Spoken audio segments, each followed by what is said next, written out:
The Community Map of Canada is a living, breathing map built by and for Canadians. In this episode, Alex Miller, president and founder of Esri Canada, talks with our Esri colleagues about this collaborative project, bringing together authoritative data from governments, communities, and organizations across the country to create a detailed and accessible map. From urban centers to remote wilderness, the Community Map of Canada reflects the diverse stories of our land.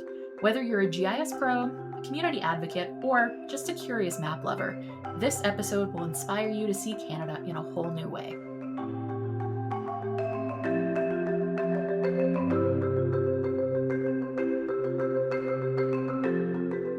Welcome back to Geographical Thinking. I'm Michelle Brake, and I'll be your guide as we explore ideas, stories, and conversations through the lens of geography. In this episode, we are going to highlight a recent release from the Esri Science of Where podcast. This episode features Alex Miller, the founder and president of Esri Canada, discussing the critical role the Community Map of Canada can play in your GIS. So we do a complete new map 2 times a week, so every 72 hours. There's no way that a top-down national government would ever be able to see 3 million changes over 500 organizations. Alex Miller describes to Esri's John Lenihan how a truly current digital map is central to a community's economic health and public safety. Hi, Alex, and welcome to the Esri and the Science Aware podcast. Thank you for having me. So, Alex, when did the idea of creating a smart map for local communities using geographic information systems or GIS technology begin? We began 15 years ago doing it because at the time, politicians were saying to the people running the national and provincial mapping agencies, even the municipal mapping agencies, we got Google Maps, why do we need you? And the answer was, where do you think Google gets their data from? And Google is basically harvesting data from government databases. But of course, Google had built a beautiful, fast web map, and governments were still pushing these things out in paper maps and simple digital files. So we convened a summit here near Toronto at a think tank called the Kingbridge Center, and we brought 20 of our customers together to brainstorm what we could do, and we all agreed on the idea of creating something by the community.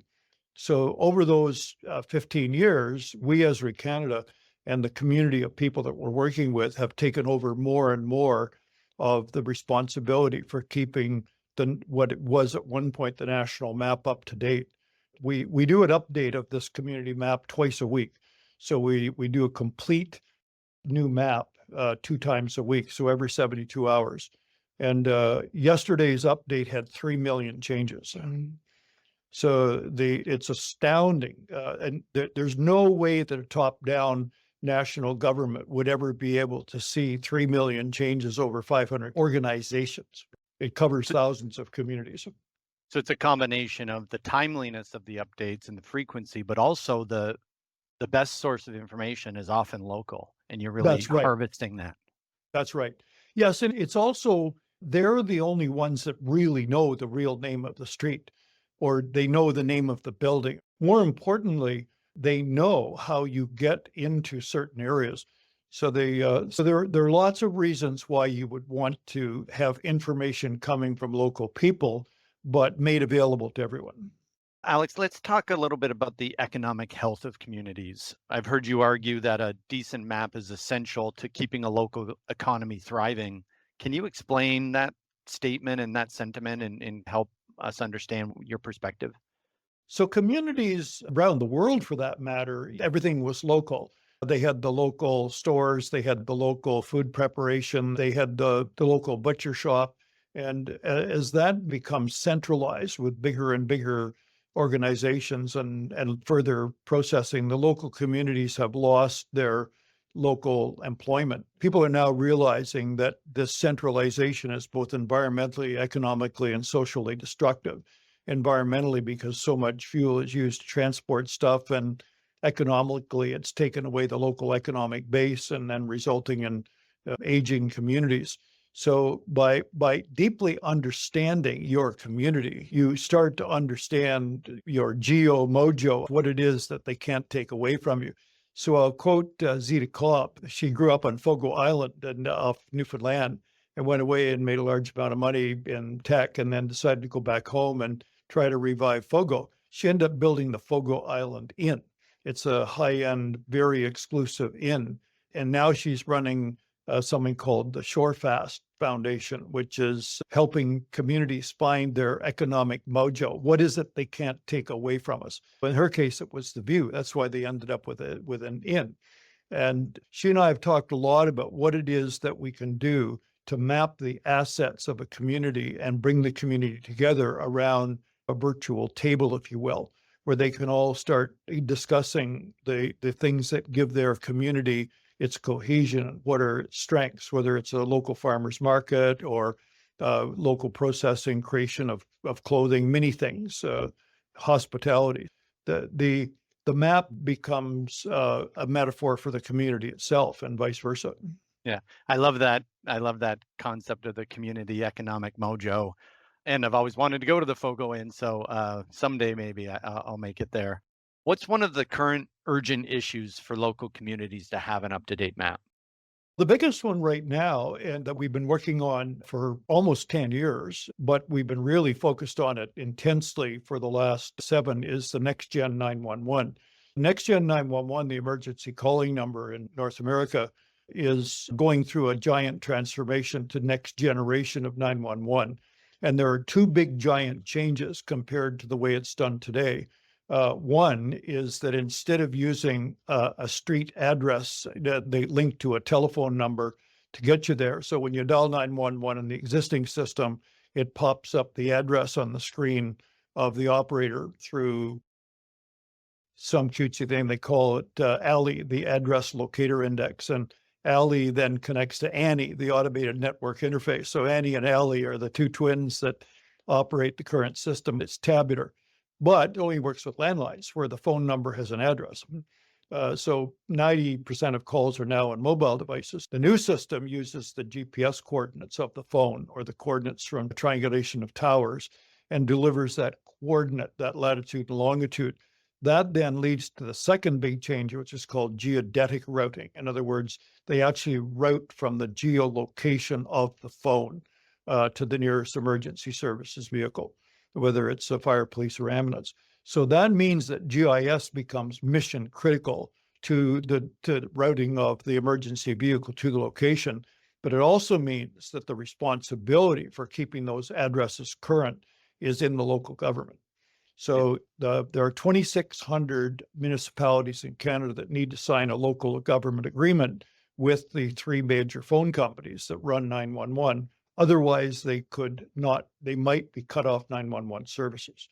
So nobody wants that. Of course, they're all working hard to keep it up to date. And aspirationally, and by regulation from our Canadian Radio and Television Commission, they have to update any change within 72 hours. So it's really leading to increased safety and responsiveness for security or safety or health incidents in the local communities. Far more. Deanne Pelletier, the former director of 911 in New Brunswick, said to me many years ago, if you're going to have a heart attack, have it at home at a single family home with an address, because we can get a fire truck there to get the paddles on you in 3 minutes. If you have it at a shopping mall, forget it. We have one address for the entire mall. Yeah. So with Next Gen 911, we know the exact location and we can take you right there. So safety goes way up in public spaces like shopping malls and large campuses like factories where they can go right to you. And they're small, all of them are small communities. A lot of our community maps come from these campuses where they provide the information. So a lot of our listeners are probably thinking that these communities, these organizations should already have maps, but in a lot of cases, that's not the case, or these maps aren't meeting the need. Can you talk a little bit about that and how the community map really fills that need? Sure. Mapping has always required a fair bit of expertise to do. You needed to have aerial photography. You needed to make sure that aerial photography was tied to the ground correctly to get the right latitude and longitude on it, which meant you needed surveyors. And then you needed cartographers to design the map. And you needed, when it became digital, you needed people that were able to manage the data. So that limited early map users to national organizations, big government organizations. As it became better known and the need was higher for like natural resource management in Canada, the provinces took over and started mapping at larger scales. And then now for the last 30 years or so, maybe 30 to 40 years, municipalities have started using it more and more, but it's only the larger municipalities that could afford the expertise and the people to do that. This makes it more inclusive by taking a lot of the need for expertise for smaller organizations away and helping that, giving them better tools, better user interfaces so that they can focus on the problem, which is making sure all the addresses are correct, making sure the road names are correct, making sure the closed roads are clear, making sure the ability for an emergency vehicle to turn is in there correctly. So the Community Map of Canada is bringing together the technology, the mapping, the expertise from Esri Canada and the technology side, married with the local expertise, the knowledge, and the insight that can only be brought to the table by the local communities. That's exactly right. And also locally, it's the continuity as well. When a national agency is mapping or a provincial agency is going to map a community, they may never have been there before. Yeah. And they really don't understand the subtleties. And we also see this in the First Nations, the Indigenous communities as well. They know their territory better than anybody else possibly could. And they're the ones that can pull out things like local knowledge and traditional knowledge and make that part of the map. So our community map is actually available in the Indigenous languages across Canada too. Another part of the economic development is understanding what the community has in terms of infrastructure and how that community fits within the broader community, whether it's a region or a mega region. Can you speak a little bit about that, how this community map helps communities understand what they have to offer in terms of infrastructure and how it relates to their neighbors? Yes, that's a very important concept. Some of that was lost when the national and provincial mapping agencies started stopping doing a lot of what they were doing because communities could use those provincial maps as to understand what assets their neighbors had. So when they started using GIS locally and doing a lot of stuff themselves, they only understood their local community. The one big reason we were given early on by many communities for joining the community map program is they could see their neighbors' data. Road networks are particularly important. And relatively recently, just literally a few months ago, I was talking to the electric utility CEO here. Ontario is similar to other parts of the world and even the US, that we have 68 local electric utilities in Ontario, so they're quite small. But now they have to put in electric car chargers. And they don't want to spend all the money putting a charger in if their neighboring municipality is going to put one across the road. And because that was the boundary of the utility. And it isn't just across the road, even a block away would be bad. So they want to start looking to see what infrastructure exists for charging. And maybe they would agree that the other utility 2 or 3 blocks away should put in a charger there and they would put in one somewhere else. So that's just an example of a current infrastructure need that's very important, which is the electrification of transportation. And that's driving all kinds of things beyond just car charging. So we all know that communities and whether it's a city, a different jurisdiction, need to work across city boundaries. So how does providing the Community Map of Canada, this easily shareable and collaborative geo-based data, allow them to collaborate on solutions to shared problems? Many of the problems they have are social problems with homelessness and crime. And unlike sewers and water lines, those move. And they move from one community to another. So I'll give you another good example of one that we've been working with the Toronto police and the Durham Region Police. They built out an application called Pushpin to track people out on bail with gun crimes.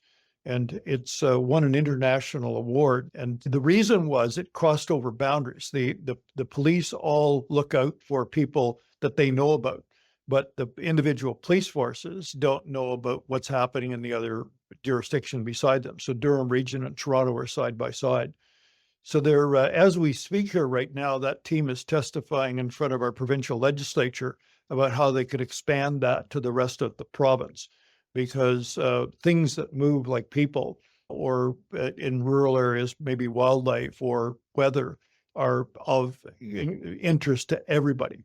And it crosses over. We've seen exactly the same thing with floods recently, with rainstorms coming through and causing massive upstream dumps of water that then come through your community. So there's a lot of interest in having community-based models of terrain and what floods, and that's hard to do at levels higher than the city. In your experience, Alex, these organizations, these government agencies that are collaborating, pardon me, are they getting more government funding because they're demonstrating this working together and working across jurisdictions? Yes, they are. I'll use another example here in Ontario. Infrastructure Ontario is an agency created to coordinate infrastructure spending and monitoring across the entire province. And they've been building out something called Broadband One Window, managing the funding of $10 billion worth of broadband infrastructure, but it's modeling in the community what the needs are. So they gave me an example of one where they went and built out a fiber line and an extremely expensive broadband implementation of what they thought was a whole community of houses. It turned out to be a subdivision that was never built. And it turned out it was a farm field instead of 300, 400, or 500 houses. But at the same time, they also don't know where the poles are. They said the poles are incredibly important, and they don't know where the addresses are. So sharing the addresses that 911 needs to dispatch people is very useful to non-emergency access to those addresses, like finding out where a pole is, what's the address of a pole. So there's a ton of that. So I think infrastructure development is resulting in cross-departmental collaboration within a jurisdiction, and then cross-community, cross-jurisdictional collaboration. So we've talked about a number of benefits, and the use cases you provided are really indicative of the positives. Why are some municipalities slow to jump on the bandwagon or on board? There are many reasons they give for not wanting to participate. Oh, we don't have enough time, or, oh, you're taking our data, you're a commercial company, you're going to make money from my data, or I've got people that can do this. Ultimately, the real problem with it is they're embarrassed about the quality of their data. So yesterday, I had a discussion with somebody, a major electric utility near here, just not too far from Toronto, was an amalgamation of 5 other utilities, and they refused to give their electric utility data to the Ontario government. And they said, oh, it's proprietary data, safety, blah, blah, blah. Their CEO admitted to someone that I was speaking to yesterday that they amalgamated these 5 utilities many years ago, but they've been unable to bring their data together and standardize it. So I think so we have offered to do that for communities. So one of the things that's made our community map program successful is one of the big barriers that we got, big objections we got right up front was, oh, we don't have time to transform our data from our format into your format. And we said, doesn't matter, just bring whatever you got. Let's bring your own data, just bring your own booze to a party. So doesn't matter. So they bring their own data in their own format. We ask them to simply put it up on a site that we can get it at, an open data site. We then do the mapping of their data format to the community map format, to the standardized format, and then we monitor that. So we have a big dashboard that looks at all 500 participants, and every night when we harvest, we see some green lights that came through and got correctly transformed, some yellow ones that look like there might be some mistakes, or if red is a failure, and then we investigate that every morning. And now that's turned out to be a big burden for us, and we're challenged with it. So the CRTC, the Canadian Radio and Television Commission, forces the municipality to produce the data in the format that the emergency provider needs. We've developed software tools for the municipalities to do that, maintain it in their own data in their own format, but transform it to the format that's needed for NG 911 through tools that we support. The data all exists somewhere. It's just not shared. So the developing these sharing models and collaboration models is critical. And we've always started with just give us what you have. If you don't have buildings in your community, don't worry. We'll make a map with the buildings. And if people want to see the buildings, they can turn on the imagery. A part of our community map is imagery as well, sharing their aerial photography with us. And then we process that and put it into the Esri image base map so it can be seen by everybody. You also see this community map of Canada as laying the foundation for the future. Can you explain how is that? How do you see that really being this foundation for the future of these communities? The community map itself, in many ways, you could also think of it as a common map. So GIS is also can be thought of as a common information system. It's what everybody understands. As humans, we talk about people having common sense. What we're really saying is it's what everybody knows in common.